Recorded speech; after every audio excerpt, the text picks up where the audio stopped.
Dobro jutro, dober dan vsem skupaj, dober dan na novi nepremičninski kavici. Danes bomo imeli spet eno zanimivo temo in sicer kakšno dokumentacijo potrebujemo pri nakupu oziroma pri prodaji same nepremičnine.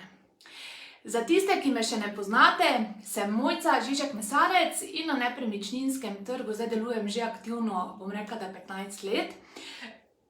Tole je naša Snežka, zaradi tega tudi imamo kratko zamudo, ker se enostavno ni želela odstraniti z mojega snemalnega studia in se je odločila, da bo danes na nepremičninski kavici sodelovala tudi ona. Tako da mislim, da jo vidite. Snežka, ne? V glavnem, ni mi je uspelo zadržati zunaj in sem se odločila, da pa naj bo tukaj ob meni. V glavnem, o čem bomo danes govorili, kot sem rekla, o tem, kakšno dokumentacijo potrebujemo, ko se odločimo, da bomo svojo nepremičnino prodali in pa seveda, ko bomo nepremičnino kupili. Vidim, da se že pridno nabirate. Vesela in hvaležna bom, če mi spodaj v komentar, vsi tisti, ki gledate v živo, napišete spodaj v živo, tisti, ki pa gledate v posnetku, pa posnetek, pa zelo vesela bom tudi, če spodaj napišete, odkot prihajate, da vidim, odkot vse se seveda gledamo. V glavnem, gremo kar na tematiko, da jaz danes ne bom spet predolga in sicer kakšno dokumentacijo torej mi potrebujemo pri samem nakupu in prodaji nepremičnine. Prva zadeva, ali se odločamo za nakup ali za prodajo, vedno je seveda tukaj lastništvo, torej ZK stanje. Kakšno je ZK stanje? Je lastnik, ki prodaja, torej če vi prodajate to nepremičnino, ste vpisani v zemljiško knjigo? Imate mogoče na sami nepremičnini kakšne hipoteke? V primeru, da imate te hipoteke, priporočam, da to ustrezno izjavo o izbrisu teh hipotek pridobite že preden pride kupec na sam ogled, da boste seveda s tem tudi lažje prodali in da ne boste samega kupca tudi ustrašili mogoče na način, da je ta hipoteka mogoče višja od prodajne vrednosti. In zdaj bomo našo Snežko spustili ven. Ok, upam, da bo zdaj mir. V glavnem, kaj glede lastništva še jaz vedno priporočam? Seveda je treba pogledati tudi, če so kakšne plombe v zemljiški knjigi in kaj so te plombe, da lahko seveda kupcu naznanimo, kakšne plombe so. V primeru, da pa kupujete, pa dajte, če vam sam prodajalec ne predloži tega oziroma teh plomb, kaj so, preverite, kaj te plombe so in seveda preverite, kako bojo te plombe odstranjene. Ne morete kupiti nekaj, kar še ni rešeno v sami zemljiški knjigi, v glavnem pazite na te zadeve. V primeru, da pa sama nepremičnina ni vpisana v zemljiško knjigo, pa jaz vedno priporočam potem verigo pogodb, ki je seveda tudi osnova, da se lahko kasneje, ko bo zemljiško-knjižno stanje urejeno, sploh vpišete v samo zemljiško knjigo. Torej, prva zadeva, zemljiško-knjižni izpisek, in da je seveda vse urejeno tako, kot mora biti. Če kupujete, verjetno se strinjate z mano, da ko pridete na neko nepremičnino, pogledate pravno stanje. Jaz upam, da ga pogledate in preverite, kdo sploh je lastnik same nepremičnine. V primeru, da prodajate nepremičnino, tudi energetska izkaznica. Ko nepremičnino damo v oglaševanje, moramo navesti energetski razred, ki nam pove seveda, kakšna je energetska učinkovitost same stavbe oziroma dela stavbe. V primeru, da kupujemo hišo ali pa parcelo, je potrebno preveriti tudi dostop.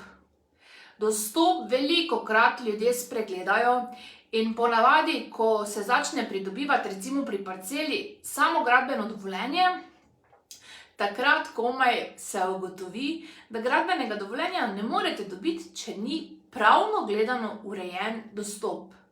Torej, v naravi vi lahko imate asfaltirano cesto, ki vas pripelje do same nepremičnine, ampak ta cesta mora imeti služnost. Pridi.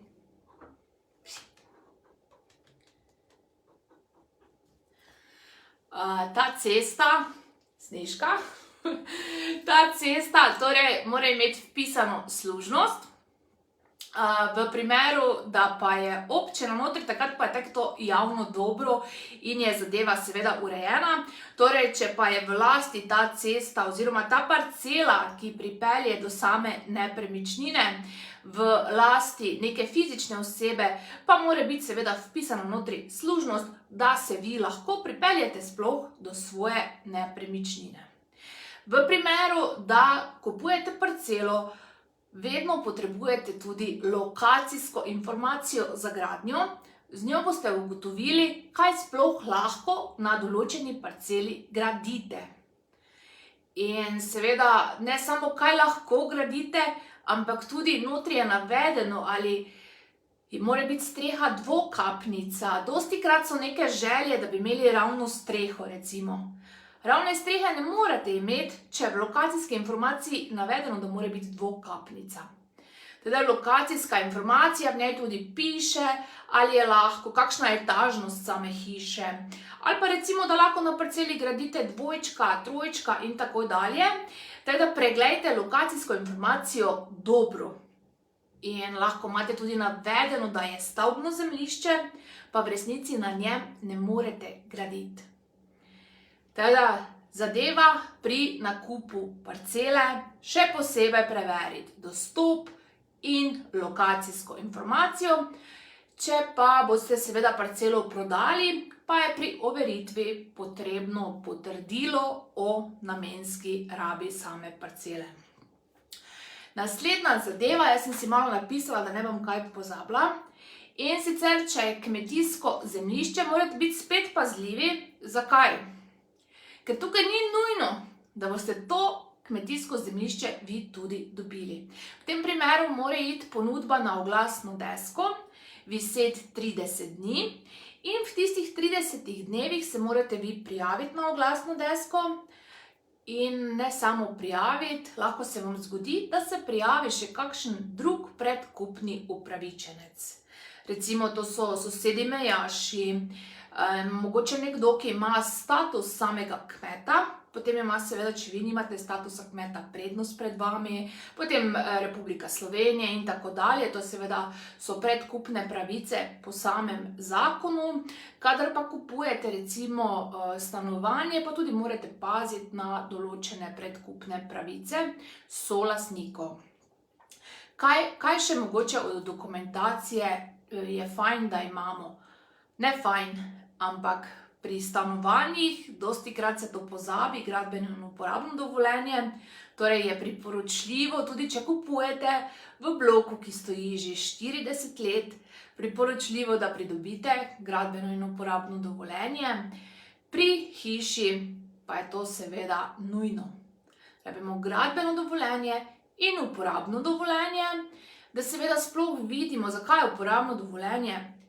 Zaradi tega, ker gradbeno dovoljenje je lahko izdano in ni skladna gradnja z samim gradbenim dovoljenjem, kar je velikokrat v Sloveniji. V glavnem, ogromno je teh primerov, da ni skladna gradnja. Se vemo vsi, kakšni smo Slovenci, pa smo pridobili gradbeno dovoljenje in si vsak še eno nadstropje naredi, pa še en prizidek, ker bo še mogoče sin ali pa hčera tam ostala. In tako imamo vsi neke hiše, ki niso skladne z gradnjo, in uporabno dovoljenje je prav zaradi tega, da lahko seveda vidimo, če je sploh nepremičnina skladna z samo gradnjo. Torej gradbeno uporabno dovoljenje pri sami hiši. Kaj bi še pa jaz priporočala mogoče od same dokumentacije, kar zdaj ni ravno dokumentacija, kar potrebujete pri nakupu in prodaji, ampak če prodajate svojo nepremičnino, je fajn, da imate mogoče tudi kaki tloris, in seveda kakšne stroške zbrane za zadnjih 12 mesecev. Tudi če kupujete, verjetno boste pogledali, kakšni so stroški za 12 mesecev, da boste videli mogoče kakšno je ogrevanje v zimskih mesecih. To je fajn vedeti, recimo, ne. In v primeru, da kupujete v večstanovanjski hiši, pa seveda stanje in strošek rezervnega sklada, kar je zelo, zelo pomembno in dostikrat kupci to pozabijo preveriti. Če je kredit na stavbi zaradi fasade dodatno 50 € mesečno, je to kar velik strošek potem zraven, recimo, če še imate hipoteko, še mesečno kar velik strošek, ki nanese kar nekaj mesečno. Recimo 5, nekateri bloki imajo tudi 10 let in tako naprej. V glavnem preveriti, če prodajate, dajte to kar predložiti, boste hitreje in lažje prodali, če kupujete, pa vzamete to na vpogled. Naslednja zadeva, ki je ne smem pozabiti tudi pri večstanovanjskih stavbah, pogodba o medsebojnih razmerjih. Tudi to je ena dokumentacija, ki je pozabljena. In pogodbe o medsebojnih razmerjih, ko rečem ponavadi lastnikom, ko začnejo prodajati nepremičnino, če jo imajo, kaj pa je to? Dajte pogledati v pogodbo o medsebojnih razmerjih, če prodajate nepremičnino, jo naročite pri upravniku. Tako da bo tudi kupec potem nekako, kaj se je zgodilo na enem primeru, jaz pač vedno v primerih govorim, v večstanovanjski stavbi so se v pogodbi o medsebojnih razmerjih odločili, da malih živali oziroma psov v bloku ne smejo imeti. In zdaj si pa predstavljajte, da ste kupec te nepremičnine in pridete v ta blok z psom. Ali boste nepremičnino prodali, ali pa dali psa stran. Pazite v glavnem tudi na pogodbo o medsebojnih razmerjih. Ali pa recimo našo Snežko, da bi bilo, da ne sme nekdo imeti tudi muc, tudi take zadeve se lahko dogovorijo. To so notri torej dogovori med samimi stanovalci. To mislim, da je čisto na kratko. Lahko bi se vsake teme jaz lahko lotila za 10-15 minut posamezne, ampak zdaj sem res poskušala vse skupaj strniti. Imam napisan tudi en švingelc, kakšno dokumentacijo potrebujemo pri nakupu in prodaji. Tako da, če bi radi ta švingelc dobili, spodaj napišite v komentar, prosim za švingelc, pa vam bomo poslali. Tako, to je to, kar se tiče današnje nepremičninske kavice. Jaz upam, da vam je bila zanimiva, kljub naši Snežki, ki bo ravno kar tukaj vse skupaj dol vrgla. V glavnem, da vam je bila koristna, zanimiva, kljub motnjam.